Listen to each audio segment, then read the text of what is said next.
Hello and welcome back to Red Fox Classics. Now, behind me, under these covers, is a Spitfire Mk3. And you can just see down here, there's an engine stand.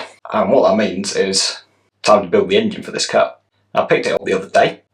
I think I've got everything, just ready to get on with it. First thing I'm going to do is measure the combustion chamber volume, because they should be stock, but I don't know. So, while I have the opportunity, I'm going to measure them. So, let's get straight on with it.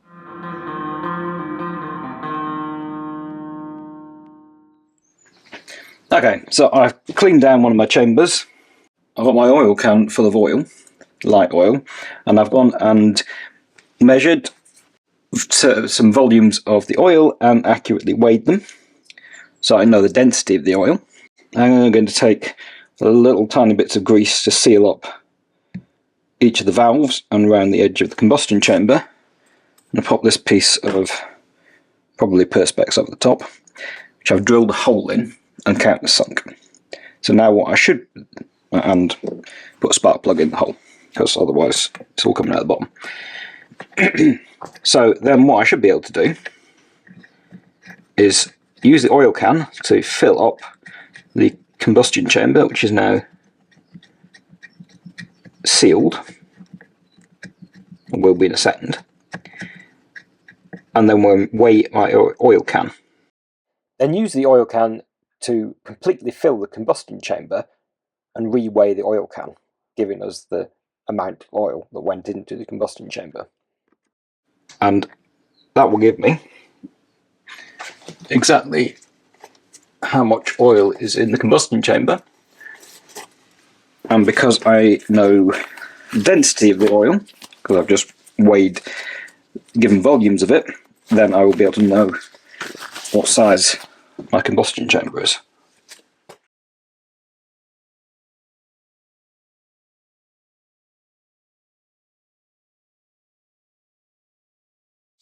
I'm doing this really quite sparingly because the idea is to make sure nothing leaks out, but we also don't want to put whole lumps of grease in the combustion chamber, because that's going to mess with the volume measurement.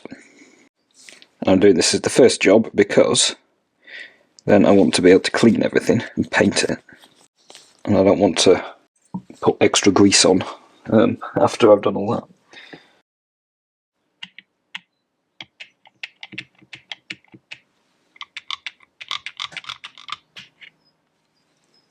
Yeah, getting some on the surface that doesn't really want to go in, so to deal with that somehow.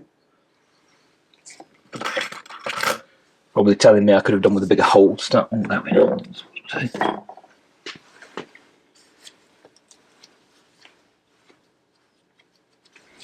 So WD-40 straw, is that going to help? Yes. So I'm not sure if this ended up being the best method. I had to do a lot of fiddling around with the straw and moving the whole plate around, so the hole was in a different place, so I could get all the bubbles out. I think something like a syringe might be better, but anyway, got there in the end. Okay, so I spent a long time fiddling with this, using this bit of WD-40 straw to try and get all the air bubbles out, and I think I've got as far as I'm going to manage. So, well, I've got as far as I've got the patience for. So I'll weigh my oil can and see what we've got in there. I think there's already enough error in this measurement that, yeah, anyway. Alright, so that gave me 29.5 grams rather, which with my density, which was 832 grams per mil, gives me 35 mil. And the internet says the compression chamber volume for the Spit Mk3 was 34.1 mil. Well, cc actually, same thing. So we're not, I think that's enough to say we're not too far off standard, which is what I really wanted to check. So let's see if I can clean some of this up without making a horrible mess.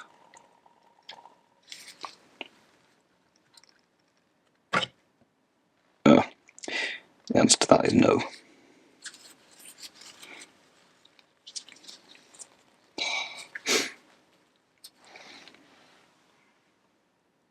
Well, I'll see you when I've cleaned this up.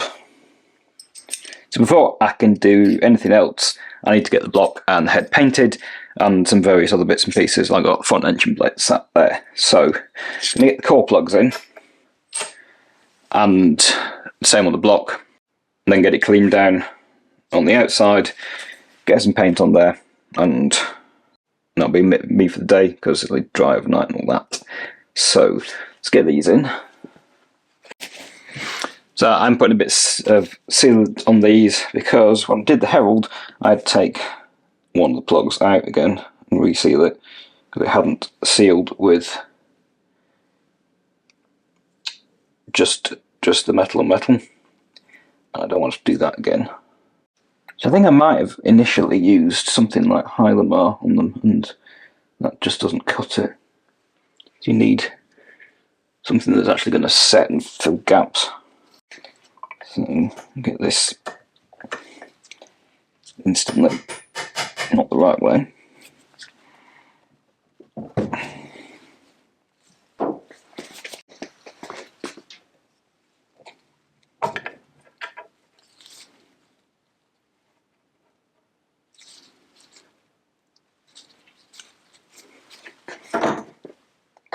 Tap that in nice and evenly. And these are easy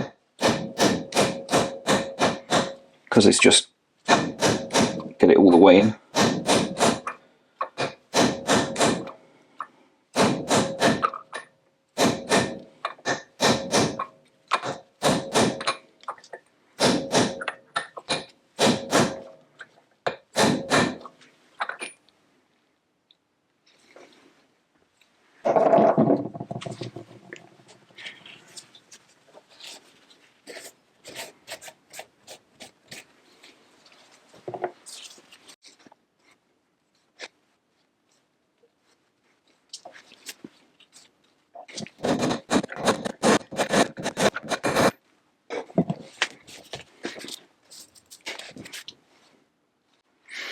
Okay, I'm going to get the block on the stand, get the plugs into the block.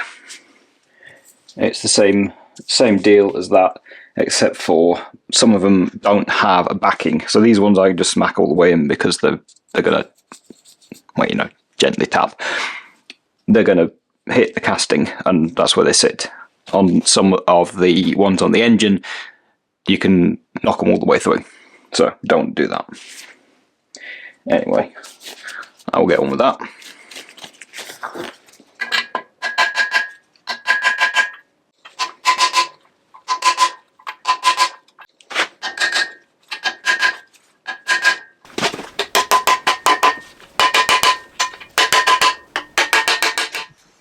Okay, so I got that done.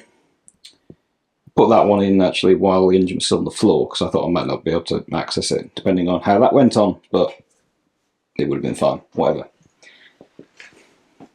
These are the ones, well actually, all the way around. These are the only ones with a backer. And that one as well actually. And the rest, you have to be careful not to sink them below the surface. Anyway, I'm going to leave this dry because I don't want to attack this with solvents and find that actually that reacted with the sealant or something like that. So I'll let them set and then get back and get it painted.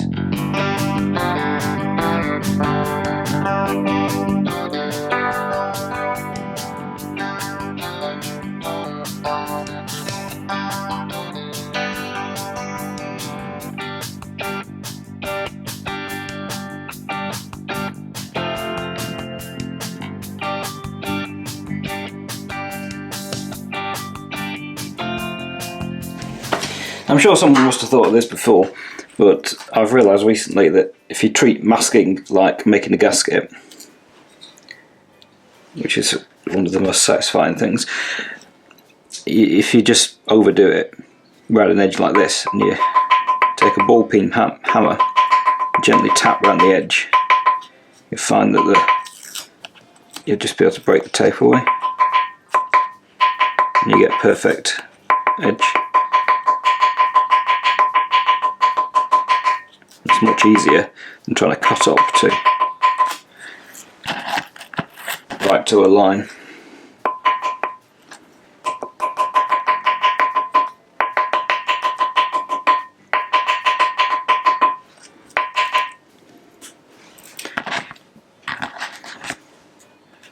Obviously don't overdo it, because otherwise you're smacking your engine block with a hammer, which you know, probably don't want to.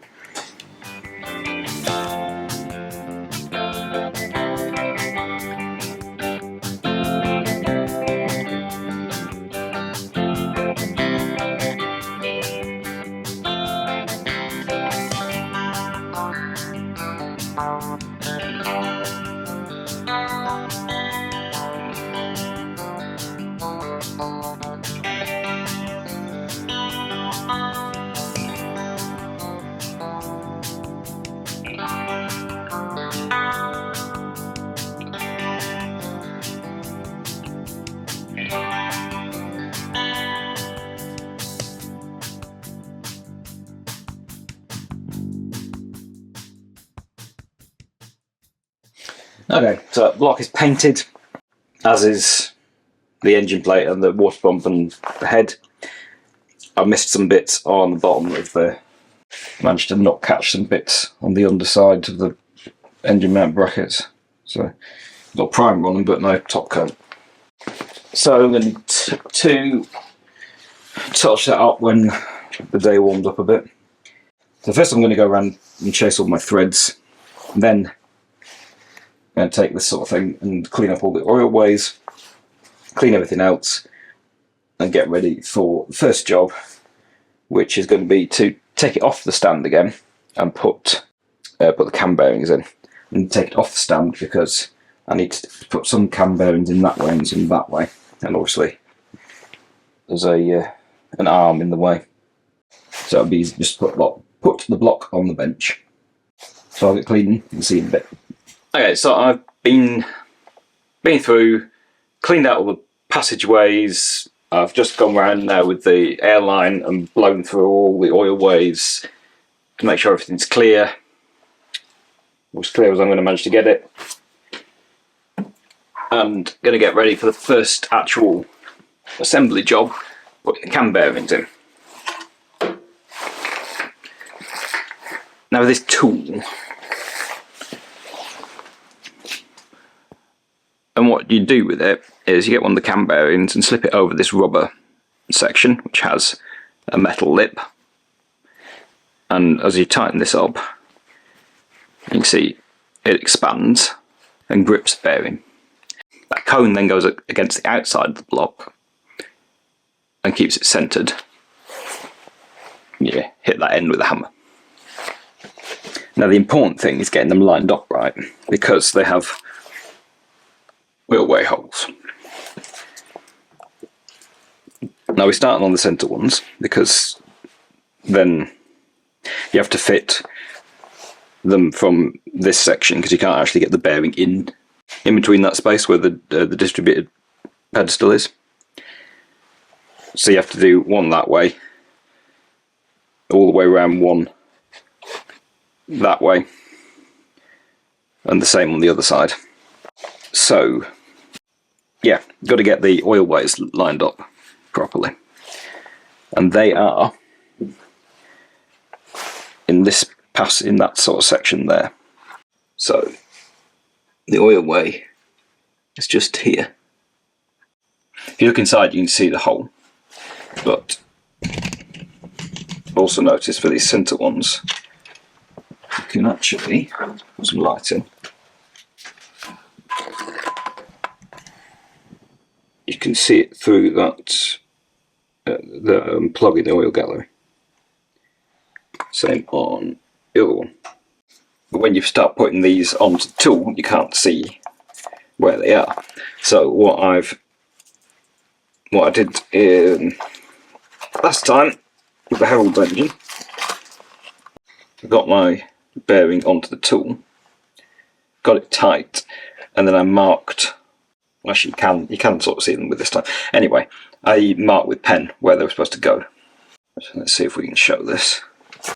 Now, fortunately for this one, or for the middle ones, we have a great big hole in the bearing and a very small oil drilling, so it's easier to get these ones lined up well. However, it's less easy to see quite where the oil drilling is, but if you're able to look inside here, you can actually see the shape of the casting. There's an extra lump just where the pen is there. We should be able to hopefully line that up. Bearing pen.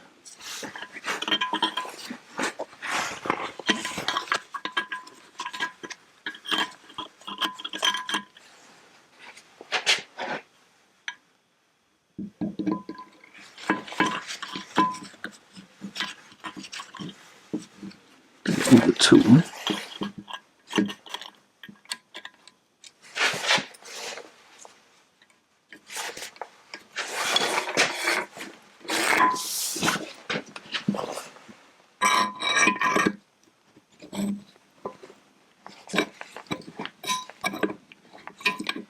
The tool tightened up so it's gripping the bearing.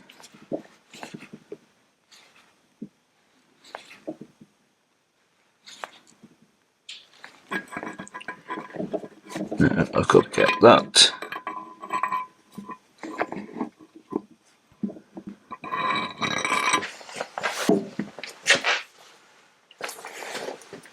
lined up with that oil drilling somehow, which I don't want to do.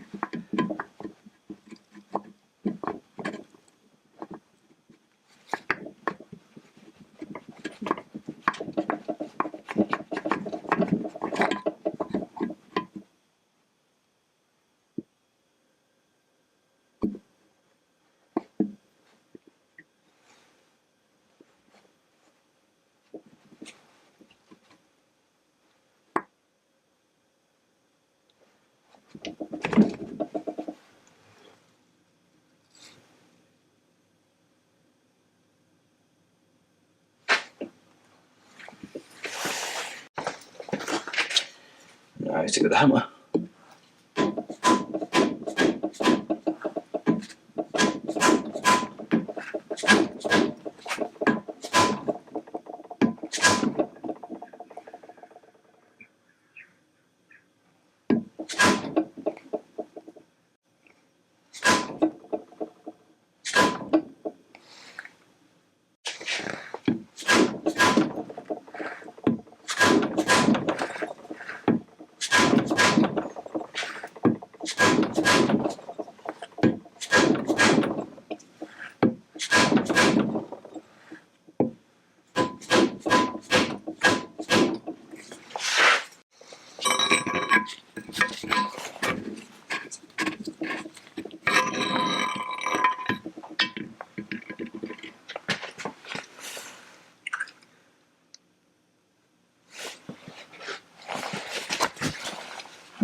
And putting the light in here and looking on the outside of the block, I can actually tell I got that slightly wrong, so I'm going to have to take it out and do it again.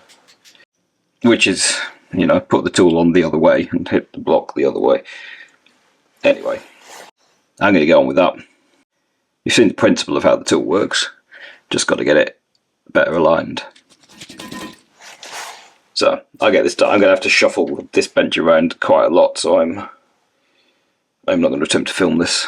We'll see it when it's done. Okay, got that first one in more successfully. I came up with a better idea of marking up where they were. Took the scribe, was able to poke that into the oil way, and then use that to mark the outside with a paint pen.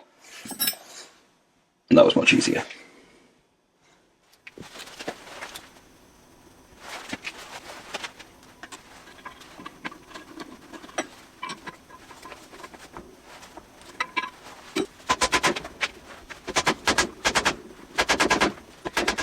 Now these ones, the ones at either end, I guess they'd be 1 and 4, journal 1 and 4, whatever. The one at the rear of the engine has 2, can we see down there? Yeah, has 2 drillings. So the one we can see there goes to the top of the block, and the other one, that's the other end of this. So you can see there I've marked both with paint pen, and they're also you see on the bearing down there, the holes are not centered on the bearing. They're also not centered on where it goes as well.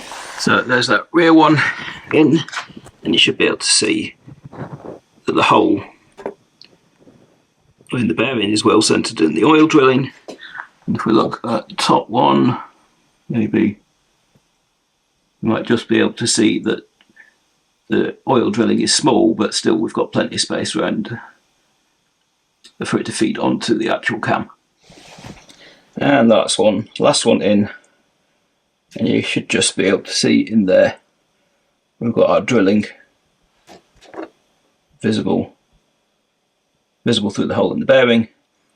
Two holes in this bearing again, but we only need one because there's nothing else that feeds it.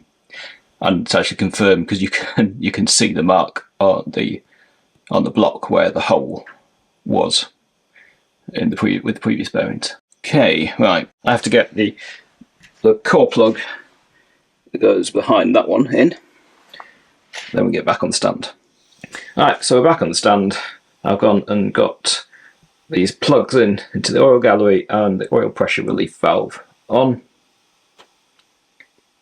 These are 5/8 copper washer. Well, actually mine's something metric that fitted, but must be a copper washer in there. And I think next it's going to have to be the cam.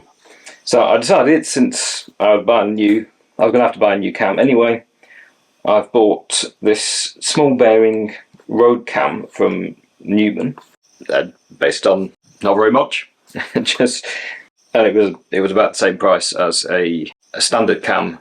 But the standard cam comes from whatever place makes all of the parts, so I've got no idea of the provenance. I mean, these little guys at least tell you, what materials they use and that sort of thing. So anyway, we're going to have a go at this. See how it works out.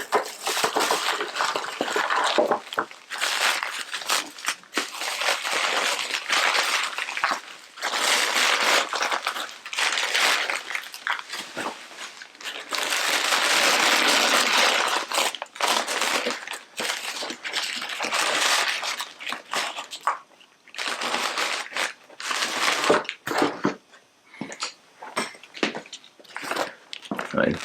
It looks like a camshaft. It does have its identifier stickied on the end, and etched in the end that you can see as well, which is, no, at the end you can't see. Well, anyway, I'll get that sticker off and just chuck it in the block. Start off making a mess with a bit of this.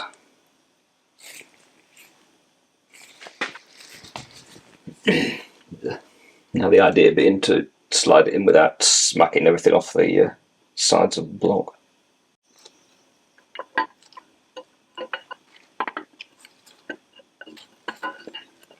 Right, that's in. I'm just got to find the cam keeper. That's what we fold out.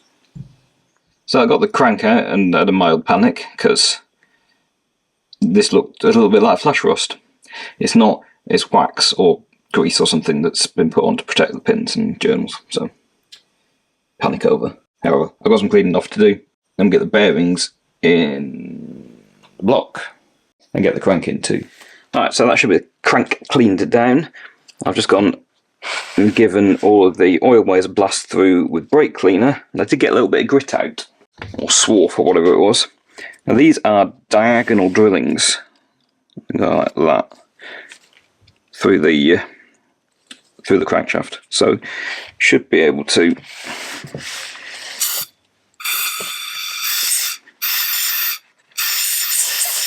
and blow into them and check they are free. So I'm going there to there. Should also this should, yeah, there to the middle. Same.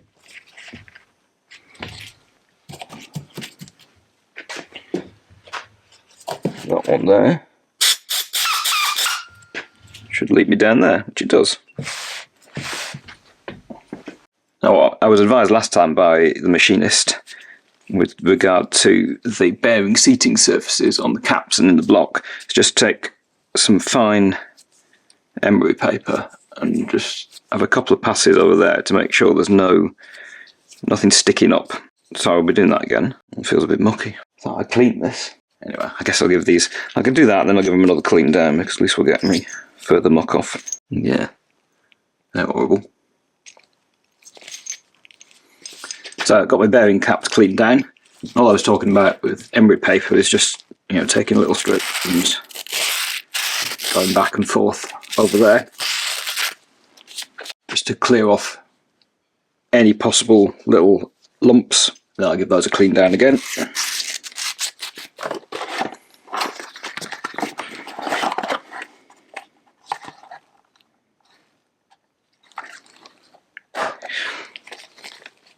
So because my main bearings had not been ground before, we've been able to go to 10 under. I think they were just borderline, but obviously if you're having the crank done, you may as well do everything.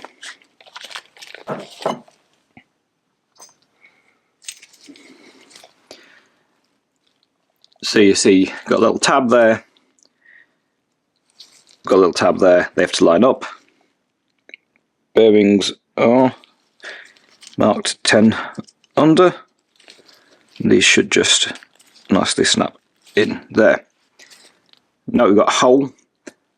They've all got holes, but it only matters on the block.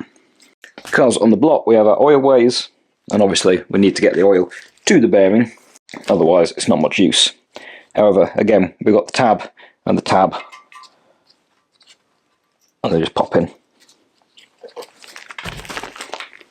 Now we can add the crank.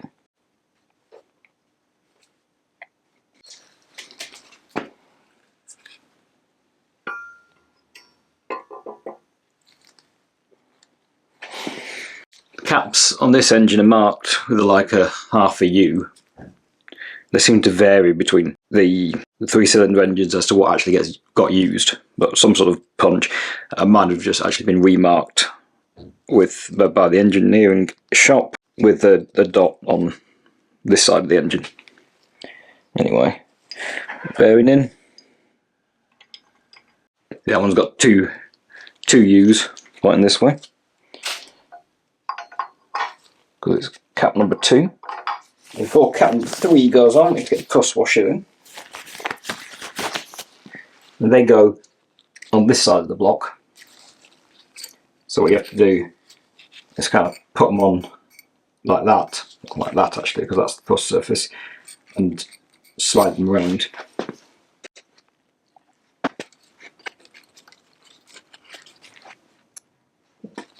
On the top side, the thrust face goes against the thing that moves, which is the crank.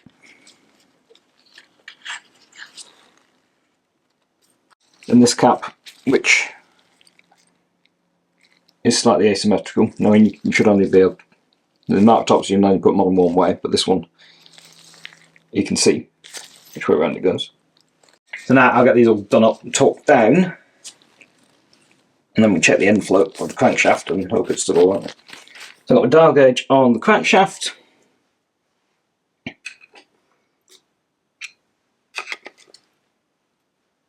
So push it all the way back with a screwdriver and zero that. All the way forwards. Like 195 mil. So that's 7.7 thou and needs to be 4 to 8. So that is actually as good as I can do, because if I was to get, you can only get 5 thou over thrust washers, so I'd have to get, I could only be under, I couldn't be, so it's a bit high, feels a bit high, but that is actually acceptable, fortunately. Now, what's next? So as I get this bit on, so this bit is the sealing block.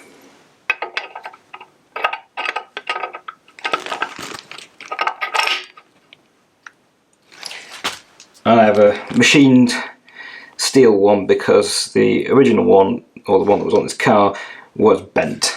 I've never seen a straight one so far. See what lives inside the GT6 when that comes apart. Anyway, that goes in there. It has adjustment, so it needs to be lined up so it's flush with the front of the engine, because the front engine plate comes on here and the gasket, and then it seals against this block. And one of the primary reasons that no oil was staying in this engine at all is because this was loose. Well, not quite that bad, but when I took it apart, it was, you know, noticeably back from the face of the engine. So to fit this, we've got some tiny little gaskets that go under here, and then you have to cut wedges of wood and hammer them in there. And this one actually came, so originally these were cheesehead screws in here, but this one came supplied with Allen bolts, which obviously is a bit easier to tighten up.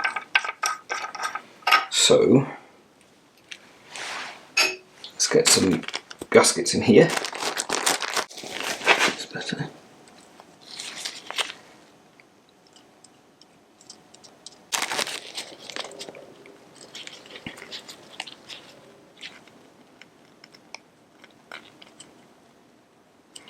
These are a bit funny looking shape because that's the shape of the original bit.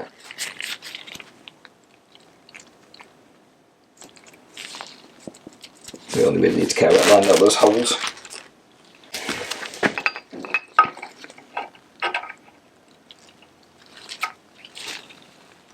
I'll pop that in about the right place and then get it finger tight. Yeah, you just see it's just a little bit primed. So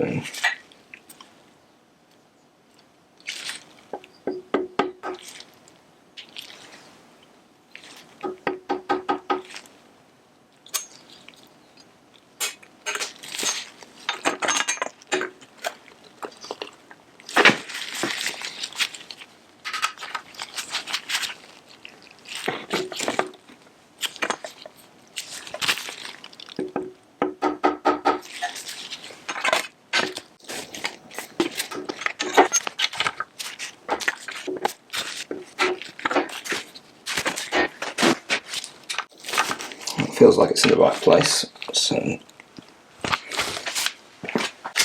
let's check again.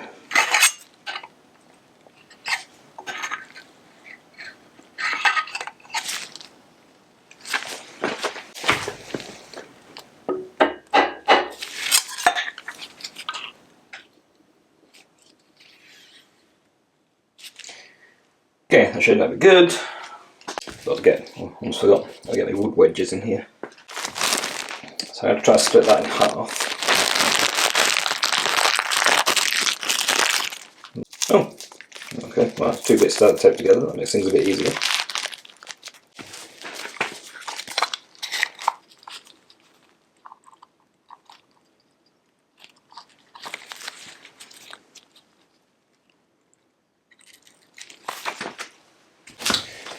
Okay, so I've also cut myself a little bit of a chamfer on the bottom, so hopefully it will start relatively easily.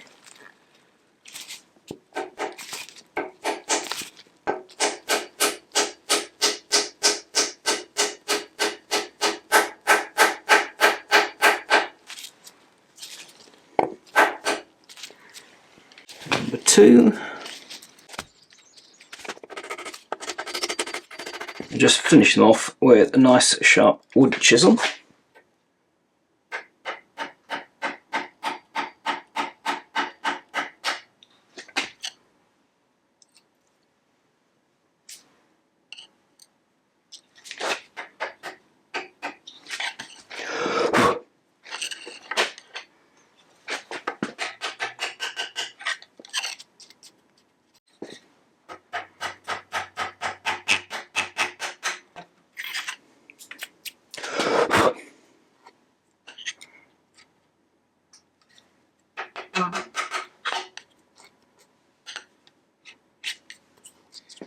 So last thing on while we're on the bottom of the engine for the time being, is to get this in, because that goes there. I might not be able to get all the bolts fully in, but I can get most of them. Then it's ready to go. Thing to note is the top bolt requires a copper washer because it does go through to the middle bit of the block, whatever that's called, crankcase. So, well, I've got to go and scavenge another gasket because this is what came with the set I bought for this car, and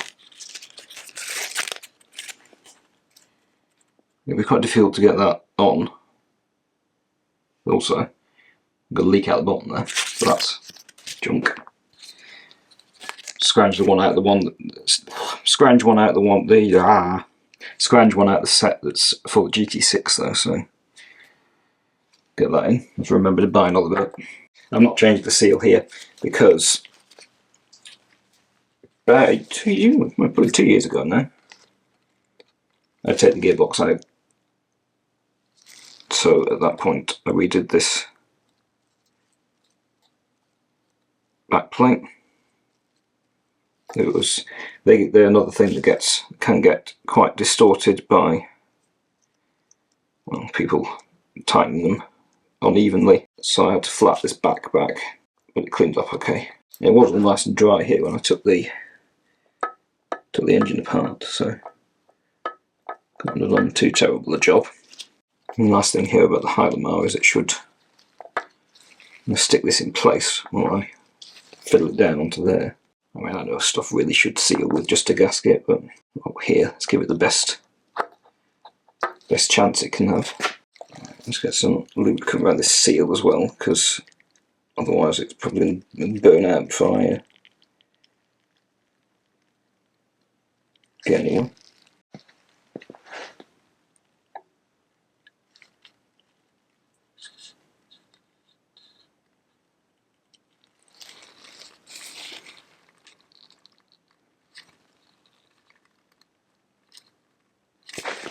Copper washer for the most inaccessible bolt.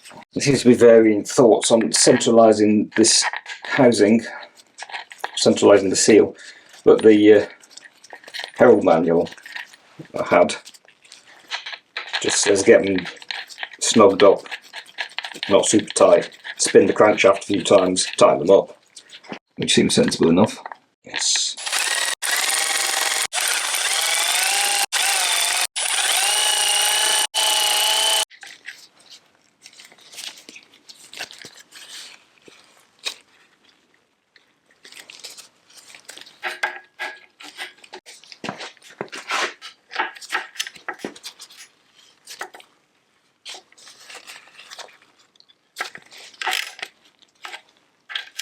Okay, so on to pistons and rings.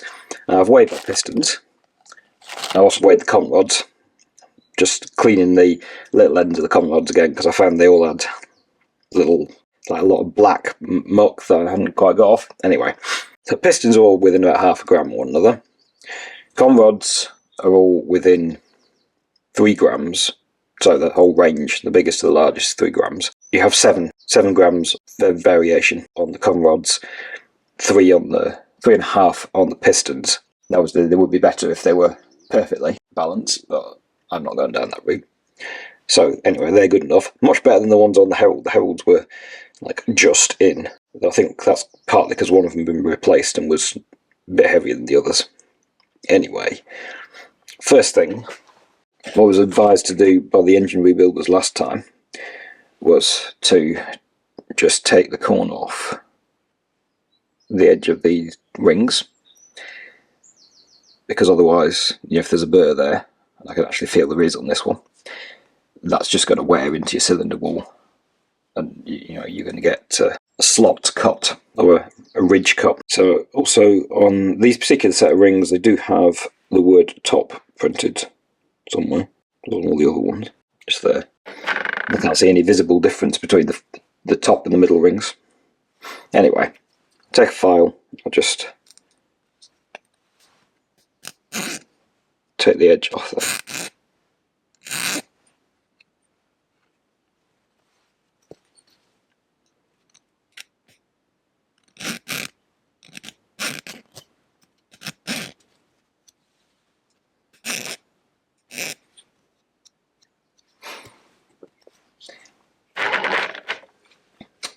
Right, I'll do that for the rest of them and then check the clearance in the bores. Right, so you might notice just now I had my rings on a piece of card with numbers on, and that's so I can check them against individual cylinders. So this will be number 1, and I'll know I've compared this with number 1 and what the gap's like. So all you have to do is pop the ring into the cylinder,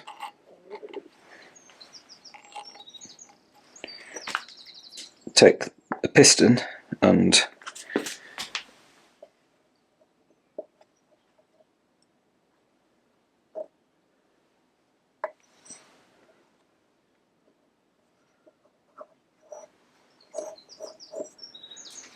get it seated so it's flat. You know, so you've pushed the ring down the same amount all around. Manage that.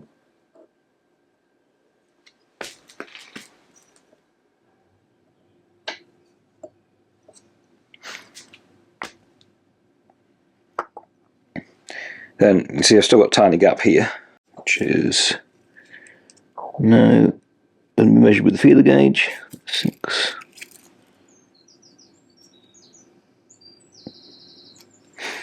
So I get 6 in, can't get 8 in, so it's a tight 7. So what are the specs here? Do we want to find that? So we need 12 to 22 thou for the piston rings, the compression rings. That was 7, wasn't it? So need to evenly reduce that gap. Or, well, we need to reduce that gap. Which I'm going to do on this file in a vise, so I should be able to put my 2 sides parallel against the faces and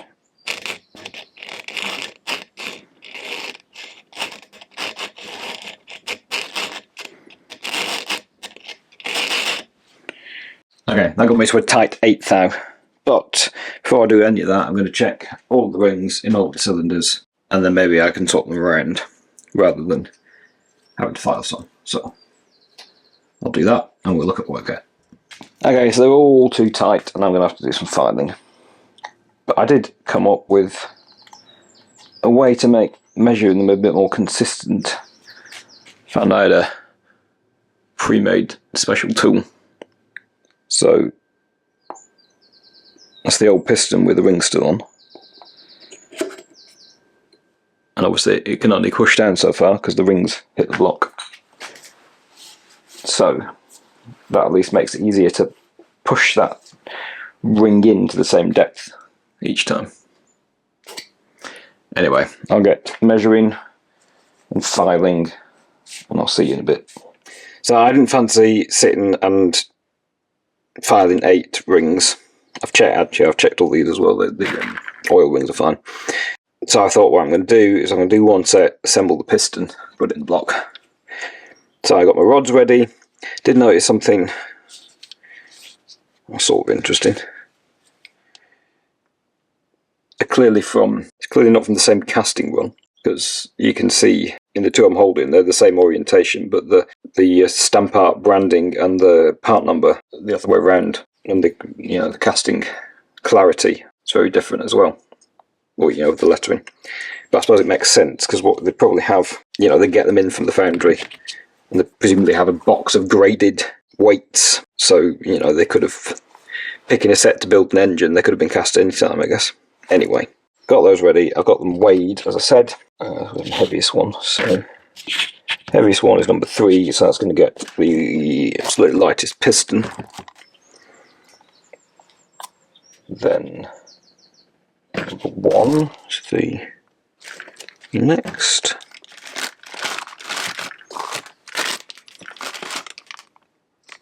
Two, 6, 7. So 623, that's the lightest. So I've got the heaviest piston, 624.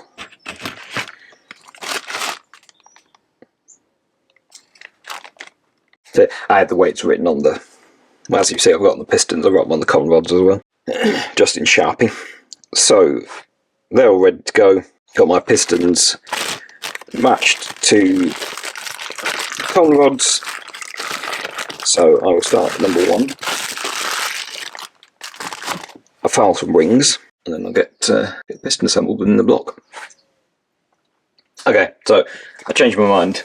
I decided I'm probably best off cleaning down all the cylinders before putting the pistons in, or clean down the cylinders once more, and that would be a bit more awkward trying to do that piecemeal. So I've done all my rings. Just had a quick check in the manual for which way round the con rod goes relative to the piston. Pistons are marked with an arrow to the front of the engine, there. And if we're facing the piston to the front of the engine, our con rod bolt side goes to the left of that. So arrow, front of the engine, con rod in that direction. So I've got some bearings to put in, and I did, before I gave these a good final wash, I did take the emery paper and go across that bearing, that seating surface that I talked about. Similar to our mains, these should just pop in.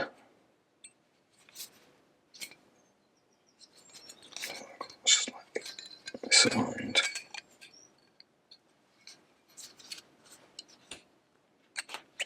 There we go. Gudgeon pin feels fine in the bush. So I pop a bit of lubricant in there.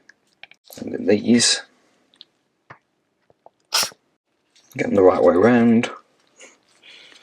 So forward is that way, our bolts pointing to the left, so that got in there.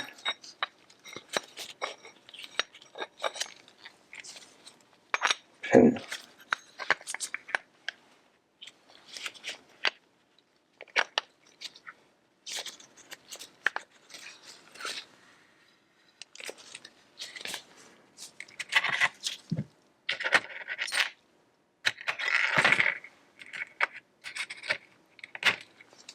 So a circlip ready to receive that.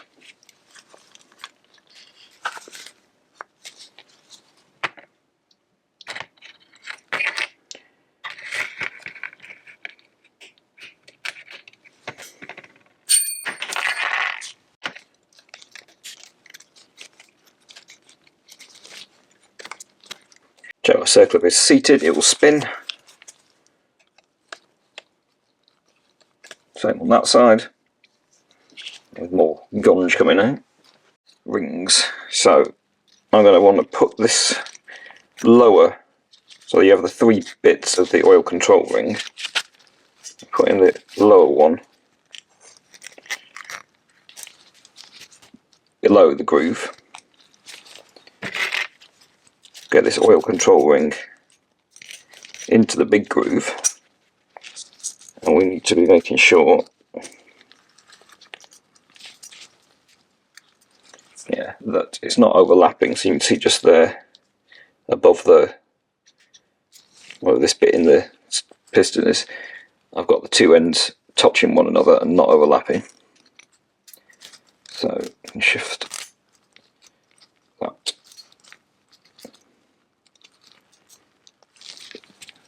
thin ring in.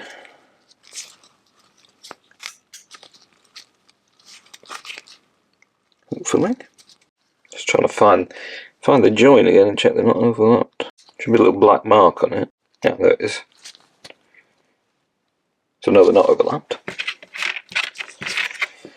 Then the other side of this ring.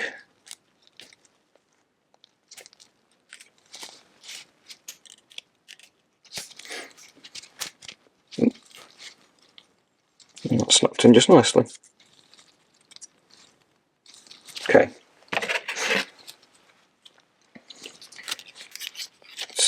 I should be able to get a second ring on start. Oh, hang on, first of all, did I get that? Yep.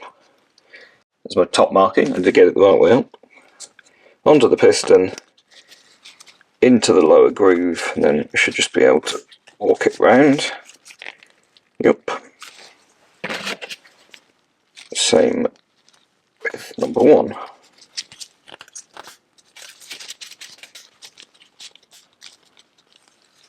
Okay, that one's done.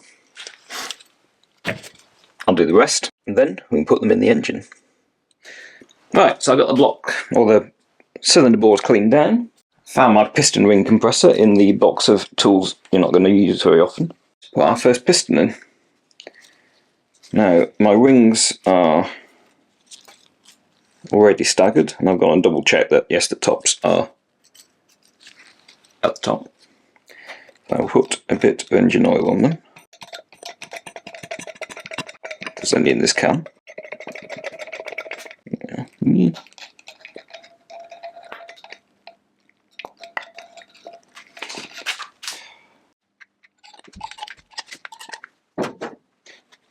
Get my arrow indicating direction the right way around. With my all-purpose piece of brass bar.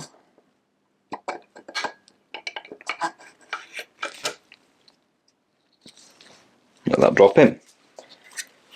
Now, that's too much.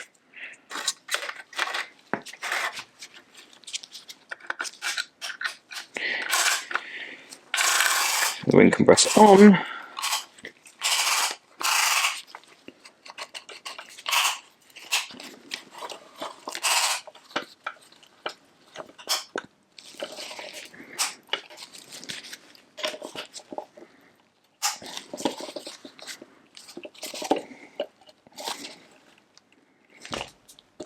As far as it's going to go. Might help.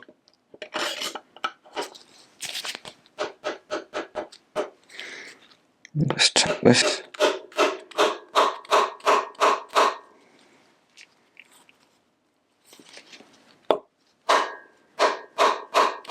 No, we don't want to go. Why not? Can't compress anymore.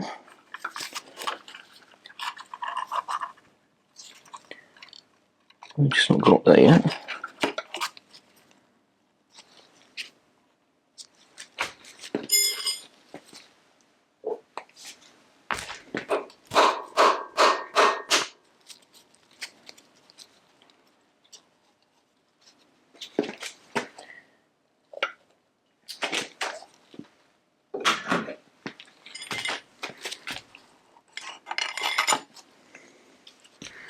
Whenever I did that, I managed to knock the compressor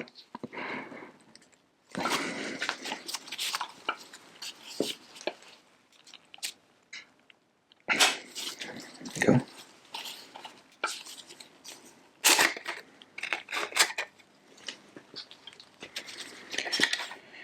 Let's try again.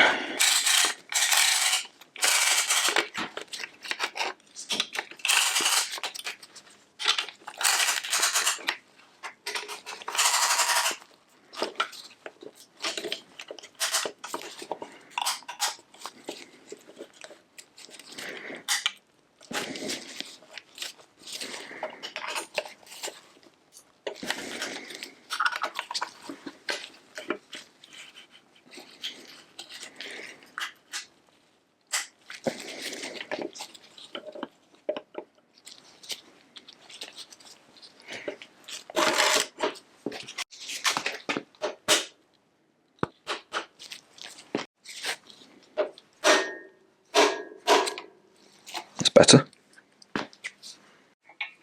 And let's spin this over.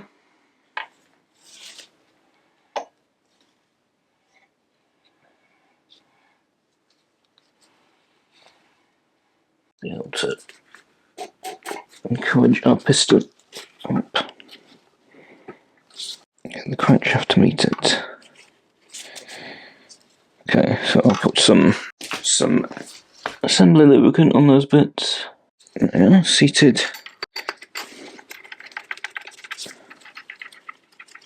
And in.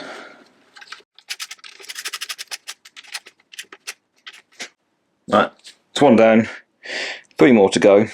I'll get them done, then we'll see what's next. Probably the oil pump, because then I can close up the bottom. So there we go, that is all in.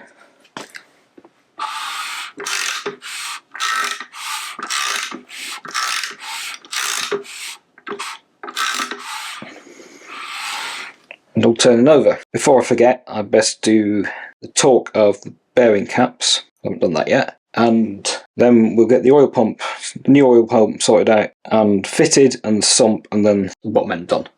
They are 38 to 42 foot-pounds.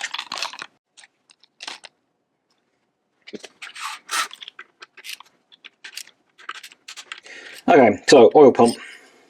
Now, I didn't even measure this when I took it apart because I immediately saw this.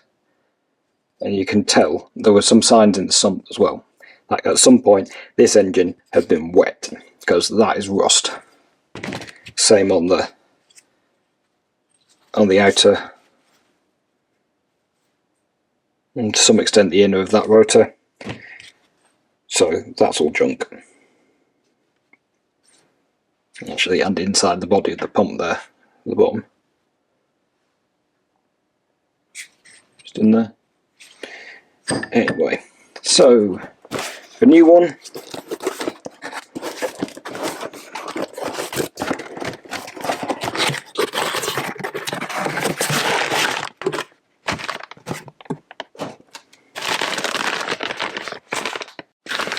Oh, I think it's the bag, maybe.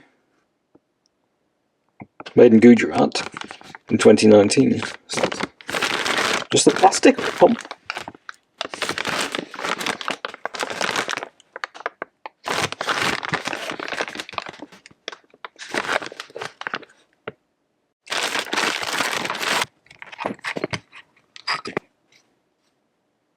Before chucking it in, I'm going to check its intolerance and I'm going to give it clean. I'm looking for that measurement in there. 2.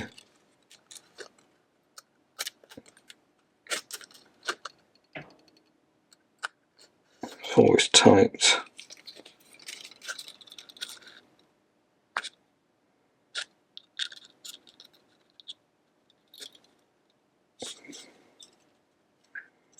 Just about ram 6 in.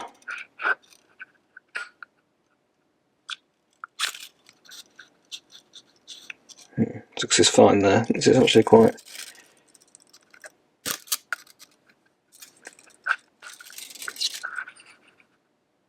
high.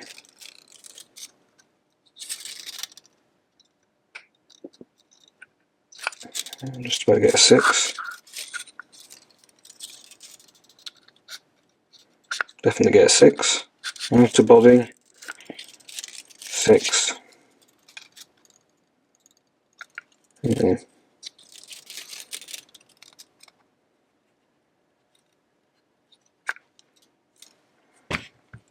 I thought that was supposed to be about 4.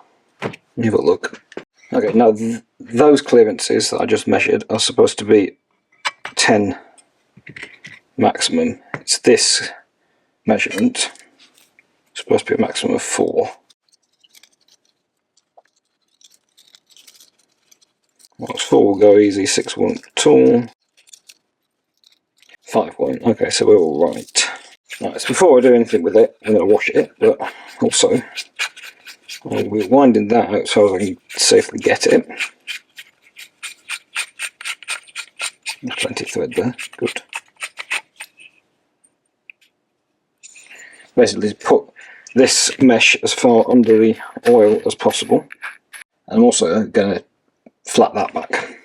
Give it a bit of glass. That's just some 180 sandpaper, and I'm going to go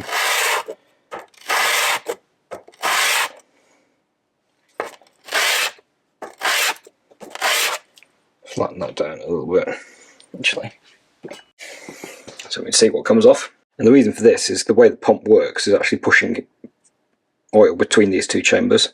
So if this isn't completely flush, you lose pressure out through that plate. You see there that we're pretty good, but actually it's a little bit lower in the centre.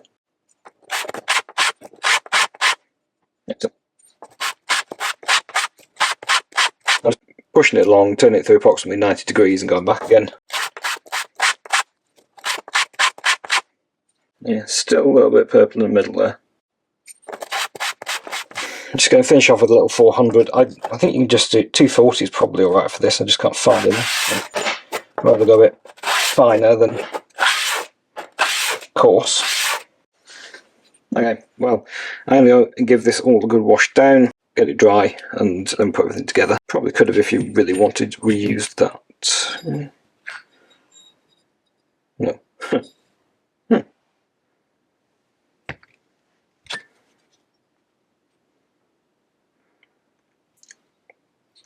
There's bigger capacity.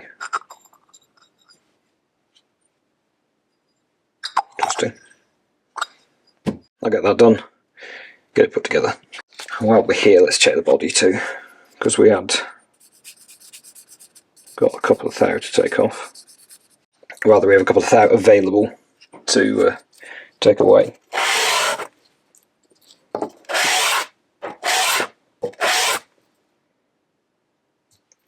Yeah, there is a difference.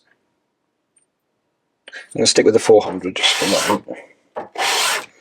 It should now be nice and flat. We're now down to about 1.5 thou rotor body clearance. So that's good. Should get some acceptable oil pressure out of this now. So I'll get them washed. See you in a bit.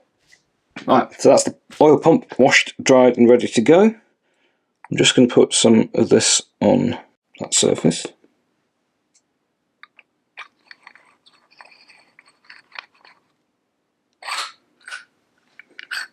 And that. As well, this is going to get first contact with the oil when it starts. We've still got some turning over the engine to do and everything while we're building it. Does that go then?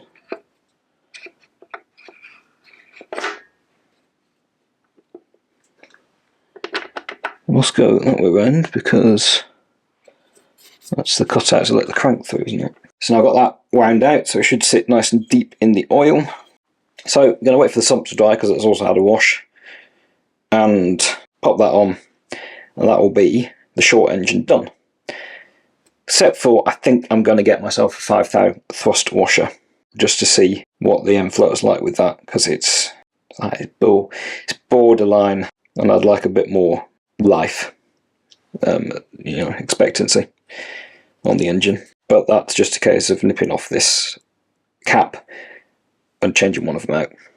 So I think I'll get the sump on and then we'll wrap this episode up, because that's the short engine done. Next will be get the timing sorted and then put the head on. Pardon me.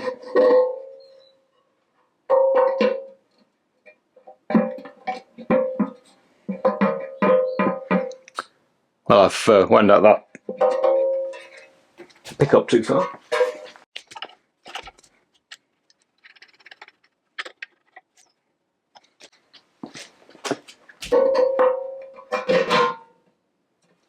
So just get a couple of bolts in here, hold it on. Right, that's us done. Well, we're done at least when it comes to the short engine, minus potentially a 5 thou over thrust washer. Didn't think about that. However, that can be done later, and this is a good natural break point, I think. So I'm going to stop here. I'm going to start working on the timing and start filming that as a new episode. And yeah, we're a good chunk of the way into the build. So, we'll be starting it soon, surely. Anyway, thanks everyone for watching. If you want to see the rest of this build, please stick around. If you're not yet subscribed, please consider doing so, because you'll find out when this next video turns up. Thanks everyone who comments, everyone who already is subscribed. Thanks for watching, and I will see you next time.